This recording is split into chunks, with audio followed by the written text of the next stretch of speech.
WM32 Football Podcast.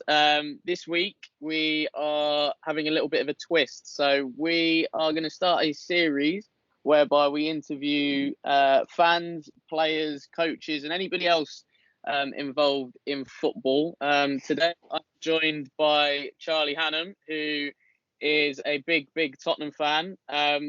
Welcome, Charlie. Good to have you on finally, because I know you have been somebody that has been constantly in the Insta DMs and whatnot, trying to get yourself on. So finally, we have managed to get you on through the power of technology. Oh, great to be here, mate. I'm unfortunate circumstances, but I'm happy to be here. Yeah. Of course. So as we mentioned there, Charlie, you are a Tottenham fan. Indeed. Season ticket holder. Yep. Yeah. Good stuff. How long then have you been supporting Tottenham? Well, I've not really had much of a choice, really. In terms of my dad worked for Spurs in the 80s, was good mates with Gazza at one point, working for Hummel. So really, that's where it's come from. My dad was a big Spurs fan back then, and then from the day I was born, I was always going to be a Spurs fan. Dad's been a season ticket holder all my life, and since I was about 5, I joined him up at White Hart Lane. So yeah. Lovely, love that. I bet your dad's got some stories to tell with Gazza, working with Gazza and what. I'll tell you, mate, that's a completely different podcast.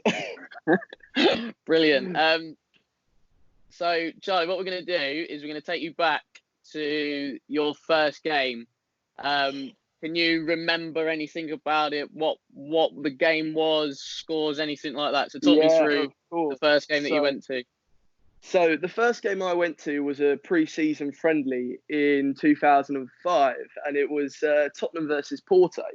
And I remember it distinctively because it was we just had Helder Postiga, and he's just left us and gone back to Porto, gone back to Portugal.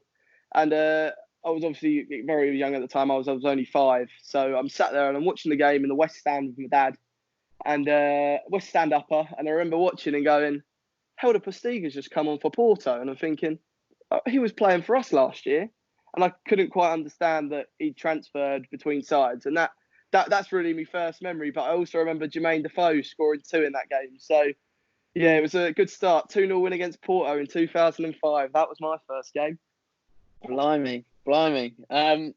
Must have been a great memory for you to finally be going to White Hart Lane as it was then, of you finally getting that opportunity to be able to go. You must have been like a kid in a sweet shop or a kid at Christmas going with that. Oh, massively. It's you look back on it now and you think what amazing experience it was going to that old White Hart Lane, because there was never really a stadium like it, and there still isn't, because so close to the pitch, the atmosphere every week, it was just unreal. And I don't know, maybe we're missing out at the new one at the moment. Who knows? Who knows, indeed. You mentioned obviously your dad there. Is he somebody that you always go to games with, or is there somebody else that you go to football with? So when I was growing up, my dad and my granddad went together all the time. They always went together. And then obviously when I turned about 6 or 7, I managed to get the season ticket next to my dad, because the person that was sat there, we went travelling around the world. So luckily for me, I managed to take on that season ticket. And so I used to go with my granddad, my dad, myself. And then obviously when we were at the old White Hart Lane, we had so many people around us that everyone just kind of got to know each other. And then really we built a massive fan collective kind of in the area of where we sat. Gangway 21 in the North Stand. Yeah, so that was fantastic, really. But yeah, it would have been my granddad and my dad. And then more recently, going to the new ground, it's just me and my dad that goes up there. And obviously we see you from time to time. Brilliant. Do you and your dad have any sort of match day rituals or superstitions? Do you wear a lucky shirt, or is it a case of putting your lucky pants on or whatnot? They've changed over the years, mainly due to Tottenham's changing form, really. Back in the day when we were at the old White Hart Lane, we used to always go with one of my dad's mates, and it's not necessarily our ritual, but it was his ritual, and we always asked him if he completed his ritual. And it was the fact that he always wore a pair of lucky pants for the game, the same pants every week. He'd wear them pants to football, and it was pretty lucky for some games, but you do start to doubt him after you get slapped 5-1 to Arsenal or 5-2 to Chelsea, you start thinking maybe they're not as lucky as they used to be. But that definitely used to be the old ritual. From now, I've moved to university, so me and my dad meet in a pub in Liverpool Street, and we have to go there every game to have one pint before a game. Just now, that's our ritual, and then head up to the ground. So yeah, it's changed a little bit over the years, but that's certainly it now. Nice. It seems like a good sort of ritual to have, really. And it seems like you and your dad have built up a bit of a close bond, especially through football. 100%. So obviously, like you mentioned there's a couple of games that probably may feature in perhaps the next question that I'm going to ask in terms of games. You mentioned there about getting slapped at home by some of your biggest rivals and some of Tottenham's biggest rivals. But what would you say is the best game that you have been to? Not one that you've witnessed on TV, because I'm sure Ajax away is going to be in there. But one that you were at that game and you've just gone wow, what a game that was. So this is going to sound really weird, but two of the games that really stand out for me, we didn't even win.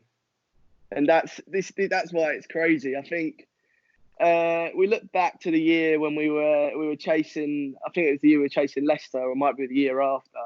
And we were playing Arsenal at home, and it's the game where Coquelin got sent off, and Kane did the mask goal, and it went crazy for 14 minutes. We were top of the league and beating Arsenal, and that game really stands out for me because I was sat in row 15 behind the goal when Kane scored that goal, and I ended up in row 4. So that game really stands out for me just because of the atmosphere, the feeling around Spurs. Then obviously Alexis Sanchez had to ruin it in the 85th minute, but still that game just stands out to me no end because I just think the atmosphere in that place, that White Hart Lane, I don't think you'll ever beat it. But in addition to that, I went to Barcelona away when we scraped through with the draw at the Nou Camp. And I'll be honest with you, that's an amazing experience to think about. We've gone to Barcelona in their backyard and got a draw. And they might not have had their best side out, but you look at us at that time and you think, little old Spurs going over to Spain and getting a result at the Nou Camp to put us, it put us in the Champions League final. So you look back at it and think that game was phenomenal. Up in the gods in Barcelona, no one knew what was going on. The Inter Milan result against PSV was going either way. And even the players didn't know what was going on. And I remember that about 2 minutes before the end of the PSV Inter game, we're all celebrating like we've gone through because some idiot shouted, "Oh yeah, the game's finished, we're through," when it hasn't. And then obviously I know many people will know the highlights that followed when I can't remember the PSV defender's name, but he's cleared it in the last minute, and otherwise Inter would have been put through. So really, we thank him now, and thankfully we all didn't look a little bit stupid. But yeah, for me, those two games really, really stand out for me as a Spurs fan, and just the whole journey of them, the whole atmosphere, just it really felt a massive togetherness in the club. Nice. I mean, you mentioned there that particular game, the North London derby, the 2-2, and as a Spurs fan myself, I remember watching that one, and just again, like you say, the noise level of that game was just ridiculous. I was at university at the time as well, and I think I remember that day because it was Burnley-Blackburn, and I was at university in Burnley then, and people were going to me like, "Well, Wes, are you going to the derby?" And I said, "Listen, there's only one derby for me that day because they were both lunchtime kickoffs." And I said, "Look, there's only one derby for me that day," and it was that particular day, I believe. But yeah, I remember that game fondly as well as a Tottenham fan. And you mentioned there about you ending up a few rows deep. I think I remember seeing something similar at Aston Villa away this season as well. That might have happened, yeah. As well. So I know you mentioned earlier about getting beaten by two of Tottenham's worst rivals, Arsenal and Chelsea. But is there any other games that have been like the worst ones that you've been to as a fan? Again, not ones that you've seen on TV, but ones you were there and at the stadium for. I think there's one that you have to say in terms of the travel, getting to the game, the hype before the game, And I think you know what I'm going to say. The Champions League final, I don't think I've ever felt a feeling like that after 30 seconds into a football match. My journey to the game involved a camper van from North London, literally about 10 miles away from the Spurs ground, all the way to the Wanda Metropolitano. And that was my journey. We drove through France, through Spain, all the way to Madrid. Took us 2.5 days. And you do I was thinking, this is it. This is our time. We're going to do it. And even if we didn't do it, what an unbelievable experience. But the way that game just went, 30 seconds in, everyone says it's still the worst Champions League final ever. And I just sit there and look and think, what could have been? And that one it was a really tough one to take. But if we're going to go for another tough one, I think the year Leicester won the league, we lost at home to West Brom. And that one stands out massively as well, because it's just, again, same old Spurs. We turn out, we think, we could do this, and then we bottle it against West Brom. And then Leicester wouldn't have won the game. A Battle of the Bridge, there wouldn't have been a hype around the Battle of the Bridge. We might have kept that 2-0 lead, and who knows what would have happened. Everyone knows that Leicester would have probably gone on and won it anyway. But, excuse me, it's always with Spurs. It's always what could have been, what happened. And unfortunately, those are a few games that stand out for me. Yeah, I think you mentioned there the Champions League final. I think I wouldn't personally, as a Spurs fan, I wouldn't say it's the worst game that I've been to. I think it was the most gutting game that I've been to, for sure. Like you mentioned there, obviously the Sissoko handball inside 30 seconds. It's like, well, that's it, really. That's done. And I think you could sense it in the ground as well, that everybody was just sort of gutted when that happened. 100%. And then. But for me personally, the worst Tottenham game that I've ever been to was Brighton away this season. Because I have to say that's a bad one. I thought that Tottenham were absolutely pathetic that day. We actually played better for me against Bayern, and we got beat 7-2 at home, than we did against Brighton, and we lost 3-0. But I think it's because I'm going to throw that one across as well. Bayern game, I'm going to throw that one in there as well, yeah. Yeah, but I think the Brighton one, because it come off the back of the Bayern drubbing, if you like, you're almost expecting a reaction, and then it was like, well, is this what we're going to get? And I think I personally thought that though, within that week, Pochettino, or the sort of days coming after, I thought Pochettino was going to get sacked, because I thought, well, we've just lost 7-2 at home. That's a result that can get any manager sacked. And then, the performance at Brighton, I'm like, well, that can get any manager sacked, that level of performance. So, yeah, for me, Brighton away was the worst that I've seen. Like 100% being a Tottenham fan, for sure. Yeah, I think a few of the games we've seen this season, and I've tried to keep away from this season as much as possible. But we both know from sitting there watching us, Sheffield United, awful game. I think Wolves again. We didn't even play that bad, but just got torn apart by a better side. And I think that we've sat there a few times this year and just gone, we're not what we used to be anymore. And we've had a few bad games this year, and you just look and think, is this all going the way we want it to go? 100%. And obviously Tottenham have had a change of manager this year, and I think there's still a few question marks over not Jose himself to a degree, because I think he's working with hands tied behind his back a lot of the time, but it's just, well, where are Tottenham going to go in, what direction and what stance are the club going to take moving forward? So I think that's going to be tough and interesting actually to see moving forward. So Charlie, who would you say is your favourite player, Tottenham player favourite player of all time, and give me a little reason as to why you've gone with that particular player?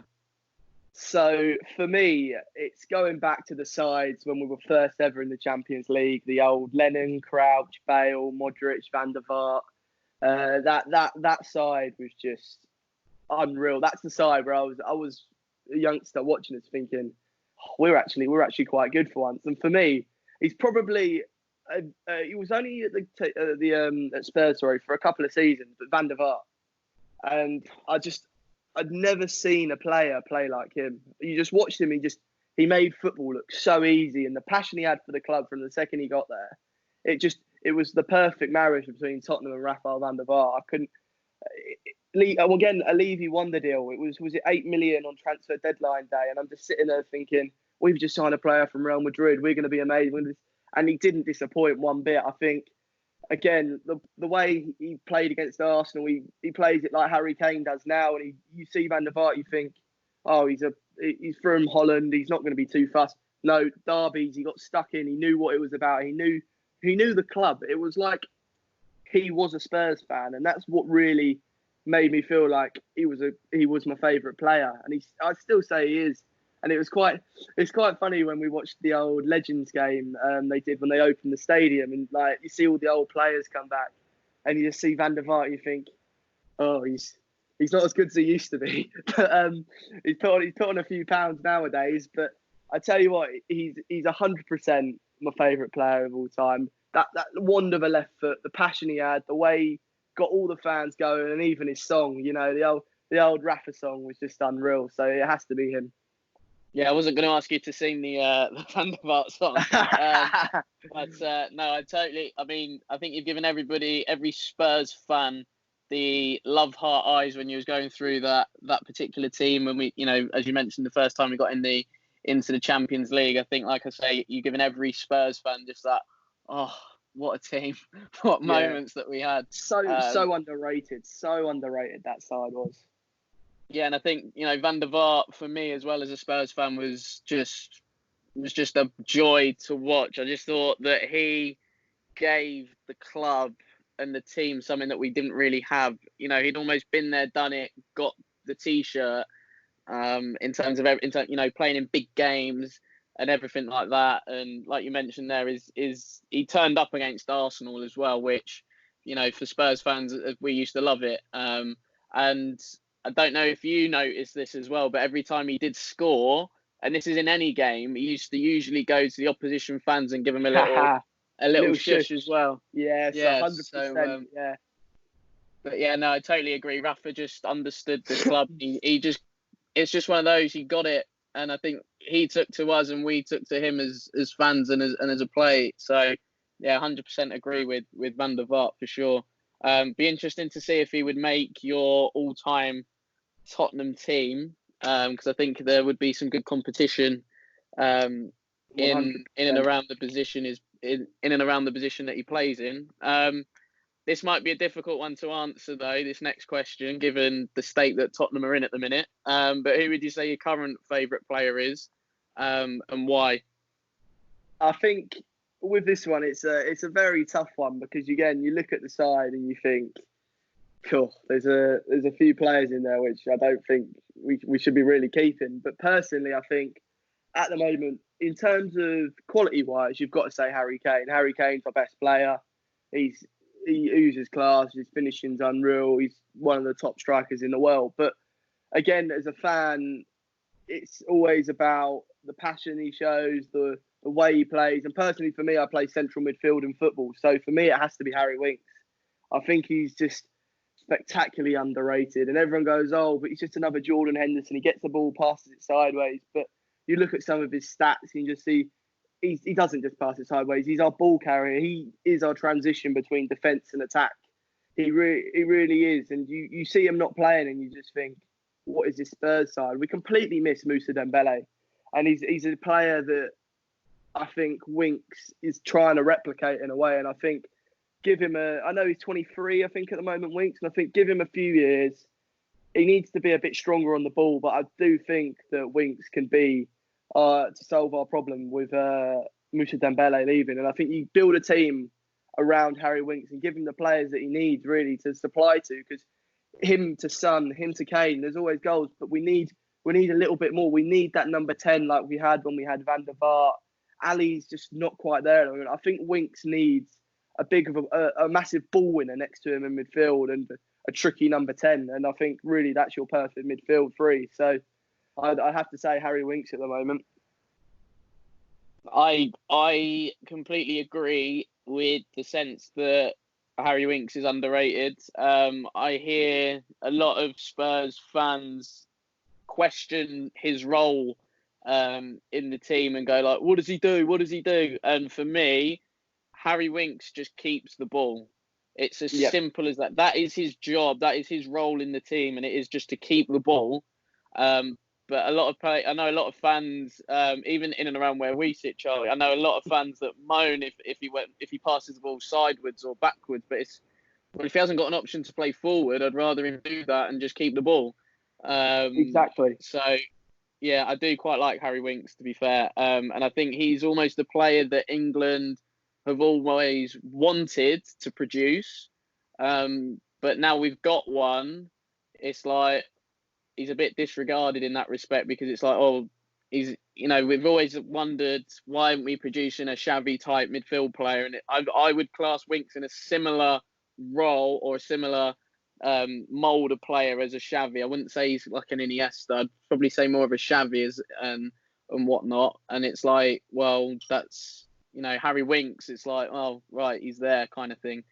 The thing with Winks, I'd personally say, is that you watch him probably the first few seasons he was coming through.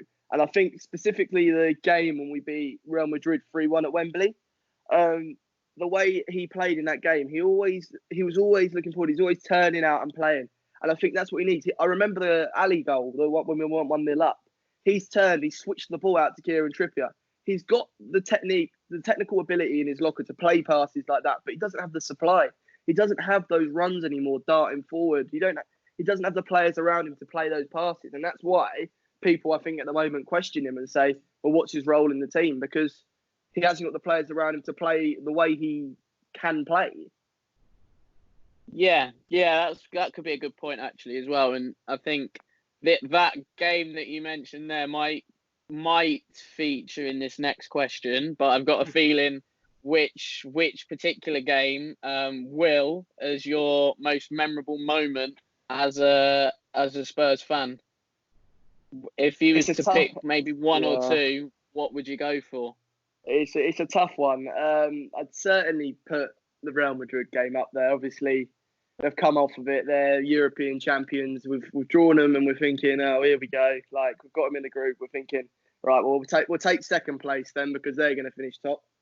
But we gave them a right old go at the Bernabeu. We drew 1-1, and we went 1-0 up in that as well. We're thinking, oh, not bad. And we take them to Wembley, mate, and we tore them apart. We really did. So I'll be honest, that is a really big game. And you sit there and think afterwards, wow, we've just beaten Real Madrid. What's going on? Personally, again, another one for me was the 5-3 at Old White Hart Lane against Chelsea. That's one that really stood out to me. I think the way Kane played in that game, just tearing John Terry apart. Nasser Chadli even got on the score sheet. I think that's a game that, again, I look back and think, wow, that was a really good game. So I'd probably say them two are really up there for me.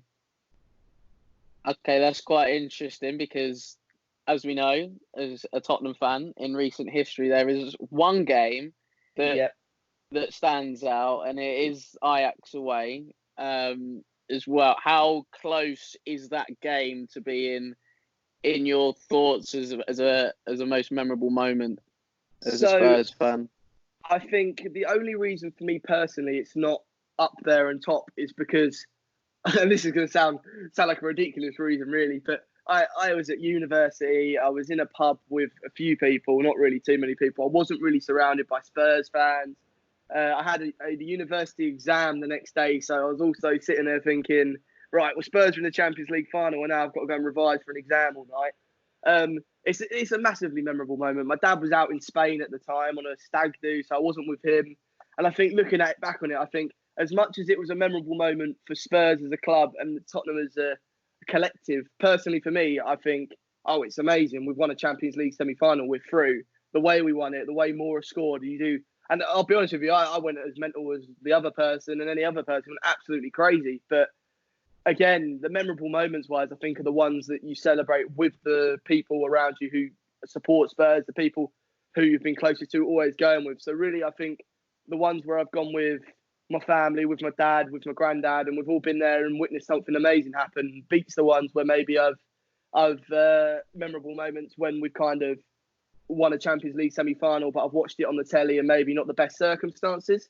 So personally, that's really my personal reason for not putting, obviously, the Ajax game in there. But obviously, for every Spurs fan, I think that goes without saying that the Ajax game does feature. Yeah, I think it's got to be, as a Spurs fan, it's definitely up there in terms of top three. So we're going to go. It's the pinnacle, really. Yeah. So now we're going to change tack completely and go the other way. The lowest point that you felt as a Spurs fan, what would it be? So there's a few on here. Obviously, one of the lowest points, and it's not even the lowest point because we came runners up of the Champions League, but a low point, the Champions League final. We've said it already. You know, it's just you said how gutting it felt just losing that game when we were so close but just missed out. I think that was just a massively gutting moment. The next one isn't even really a match. It's an event of us sacking Pochettino. I think the feeling I felt at that point, I just thought, I don't know where we're going to go. We just looked lost, and it was a really low moment because I just thought, what are we going to do? It brought so much uncertainty around the club. Obviously, we've brought in Jose, and we're going to give him time. We've got to give him time. But losing the man who really connected the club with the fans again, it really was a tough one to take. I remember just sat on my sofa at home and it came through and I just went, nah, it can't be real. He's not left. We've not sat Pochettino, not a chance. And I'll be honest, that's probably one of the lowest moments I felt because I just thought we're not going to be the same club that we've been. So really, I'd probably have to say that moment. Interesting. Very, very interesting that you say that because, obviously losing Pochettino, I think was a wake up and a shocking kind of moment. Not shocking as in bad, but almost the shock of it. I don't think anybody really in football saw it coming. No matter how bad performances were on the pitch, you would always felt that Pochettino could have turned it around. And obviously that's an answer that to a question that we'll never know. But I think there was always that feeling amongst a lot of, certainly half the fan base that, because I think there was some that wanted Pochettino to go and felt that he'd run his course. But then I think there was some that were going, no, give him time, give him the opportunity to turn it round because he deserves it, given what he had done for the club, like you say, connecting the team with the fans again and everything like that. But no, interesting point that you mentioned there. So is Pochettino the best manager that you've seen in your lifetime as a Tottenham fan? Or is there somebody else that gets a mention?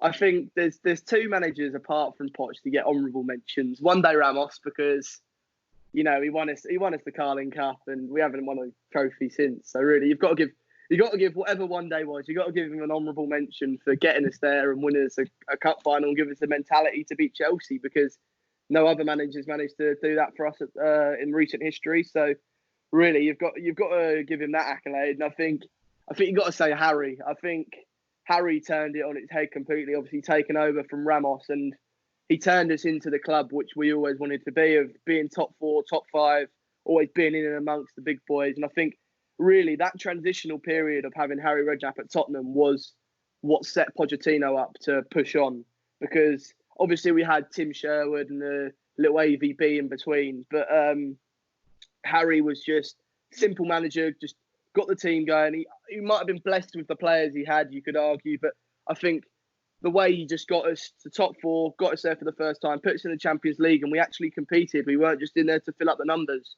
So I think Harry and one day get an honourable mention, but you can't go anywhere but Poch. Just, again, as we've mentioned, he brought the fans and the club together. He brought Levy. He made everyone think positive of Levy because they got on really well.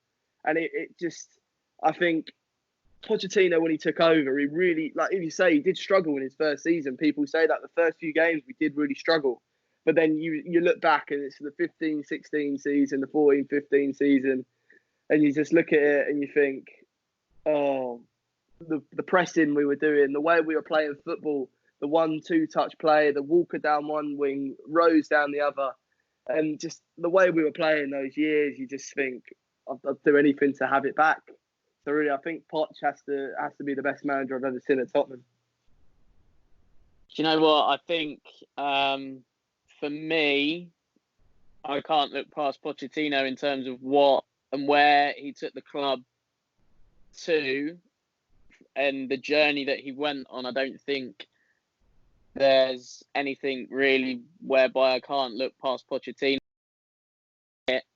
The way that Harry had transformed the club as well, because again, come out of another lull period. I know you mentioned that Ramos had given us a trophy, and our last trophy, sadly for us as Spurs fans. But yeah, I mean, when Ramos turned up initially, the football was really, really good. It was exciting, and we were attacking with pace and whatnot. But then I think Harry just simplified it a little bit for us, got us back playing in a way that was relatable to Spurs fans and I wouldn't say what we were used to, because most of the time we haven't been that great, but it was probably similar to what we had under Martin Jol at that time. And then Harry almost brought elements of that back with his own little twist on it. But yeah, I think for me, Pochettino and just the way that he went about his work was just so fascinating for me anyway. So we've gone from Poch and Harry and people like that. Who is the worst manager then that you've seen in your lifetime being a Tottenham fan? Easy answer, AVB. Just, he was so hyped up. He's the next Jose this, he's the next Jose that. And I think the way we played under him, we just lost an identity. We lost what we had under Harry. He just turned up and he just didn't seem like a football manager. He had that crouch he did in the dugout, which every time we conceded a goal, we'd go do that and try and get people feeling sorry for him. And I just think he just didn't connect with the club at all. And I think at that time we just really struggled. And you could argue maybe it's the players we had, but obviously Bale left in that time. He was given the Bale money to spend, and you know the rest. You know the rest. It didn't go as planned. If it was his players, he signed them. If it was, the chairman, the board, their signings, who knows? Again, we don't know if it was really an AVB signing those players. You look at Ericsson. Yep, he did fantastic for us.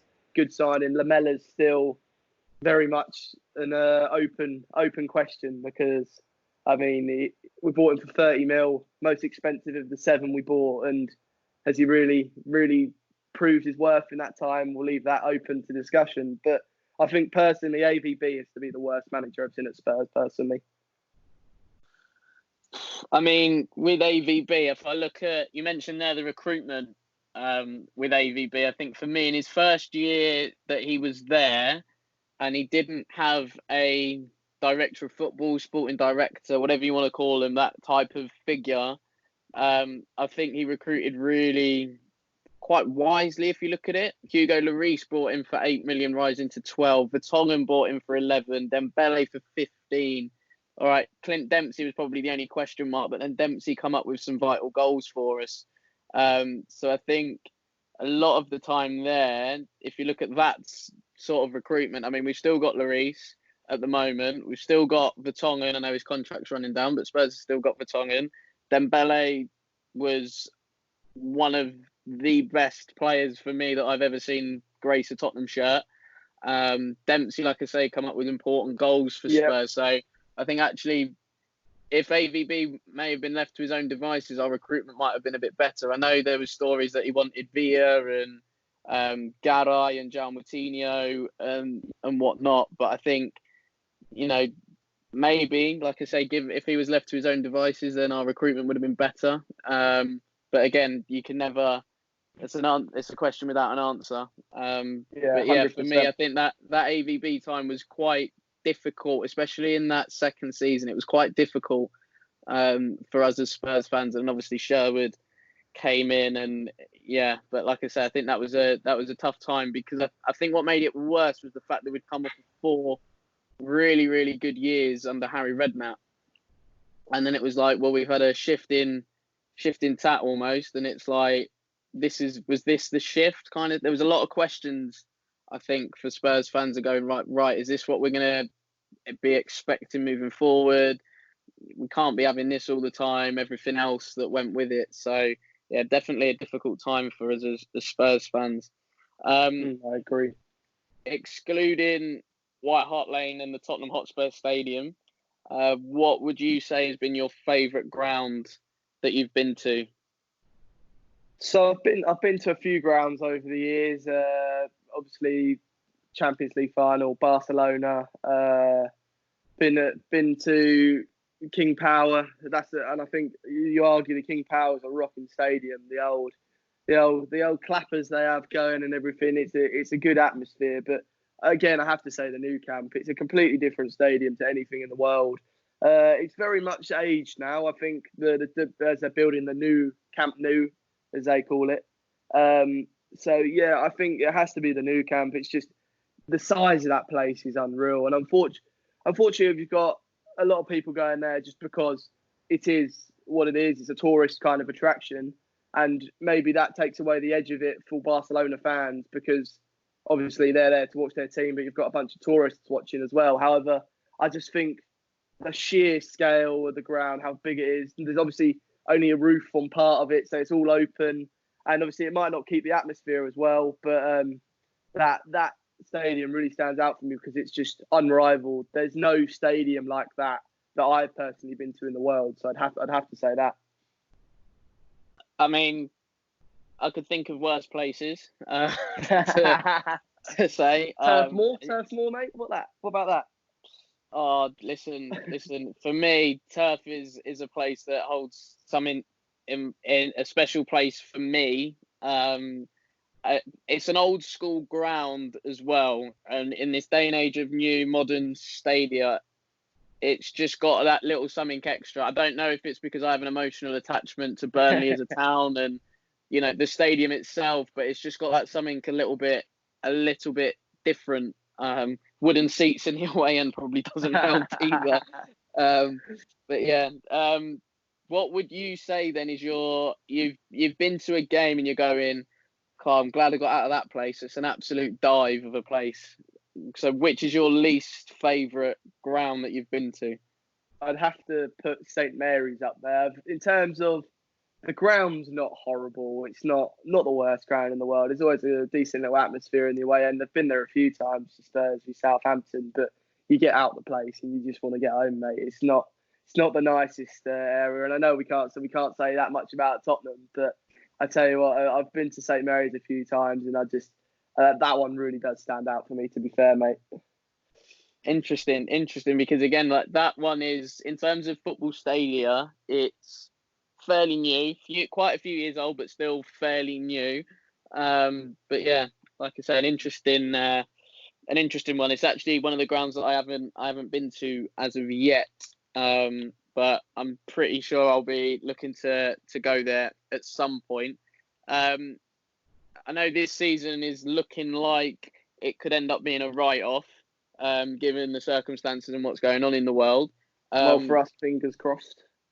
Well, you say that. What would your hope then be for next season with Tottenham? What are you hoping for? What are you looking for Tottenham for next season? Jose builds his side. Just Jose takes over, does what Jose does, brings in the players that he wants, makes us defensively sound again, and just play the way that he wants to play. Because I think we've lost again. I think we're stuck in that transition period again. There's been so many of them over the years with Tottenham. And I think we've transitioned. We've gone from obviously Martin Jol, then a transitional period, and then we've got to Harry Redknapp, and then we've transitioned again to Poch. And I think we're again in that kind of in-between period. And I don't think it's going to be a change of manager again that's going to help us. I really do think it's just give Jose what he wants, give him the funds to bring in the players he wants, give him the time to build the team he wants, get the players on his side, get the players playing how he wants to play. Get rid of the players that don't want to be there at the end of the day. There's a few of them still there. There's a few players who are still got question marks over, like, I'll be honest, to name one, Sergio Aurier at right back. Are we sure that's how we want to move forward? Maybe left back wise is Ben Davis and Ryan Sessegnon the players which are going to move us forward as fullbacks. So maybe I think Jose needs to bring in his players, and hopefully next season we can really push on, get in the top four again, and hopefully we can I think domestically challenged, domestic competitions. I think the FA Cup will give a right good go next year. But again, we said that this year when Jose took over, and look, we lost on penalties to Norwich. So I just really hope for a much more positive feel around Tottenham again, and we start winning the games at home that we should be winning, and hopefully the Tottenham Hotspur Stadium starts getting the atmosphere like the old White Hart Lane, because that's really what we need back. Because when the fans are on side, when Tottenham fans are on side with the manager, we're really an unrivaled support, and it's going to be a very controversial thing to say, but there's a perfect example of we didn't lose at the old White Hart Lane in a final season. Fans were on side by Pochettino. We all knew it was our last year at the ground. Everyone was up for it, and the results proved that it's possible that fans can push you forward as a team. So we really need to get that Tottenham Stadium going, and hopefully Jose can do that with building his side. Are you expecting a trophy next season, or is it more wishful thinking? And the reason I ask that question is because I think, for me personally, I think it's harder than ever now to win a trophy. I think beforehand there was maybe 3-4 clubs maximum that you would say they believe that they should be winning a trophy, whereas now there's 6, possibly to 8 teams that feel like they should be winning trophies. So are you then next season, are you expecting Jose to win a trophy with Spurs? Or again, like I say, is it more wishful thinking? Again, it's wishful thinking 100%. I think as a Spurs fan, we're just crying out for one now. We're crying out for a trophy, and obviously Jose's been brought in with the expectation of winning a trophy. But I just want to see a positive season. I just want us to get top 4, push on, maybe even. I don't expect us to have a title challenge in there, but I expect us to push, and I want us to be comfortable top 4 next season. I want us to be. I'd rather us finish 3rd personally and just push, because we've not got the side to push Manchester City. We've not got the side to push Liverpool.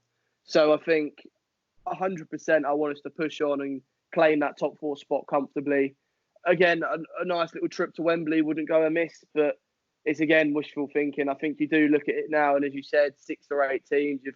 You've got Man City, Liverpool, Chelsea, Man United, just to name a few. Arsenal, unfortunately.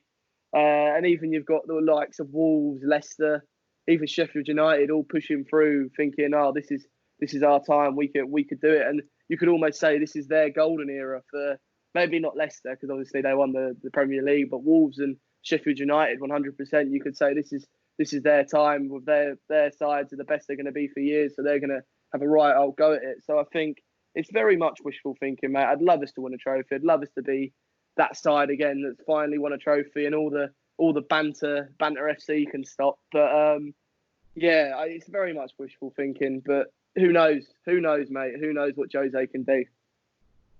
Yeah, exactly. And like I say, you never know what can happen in sport and in football.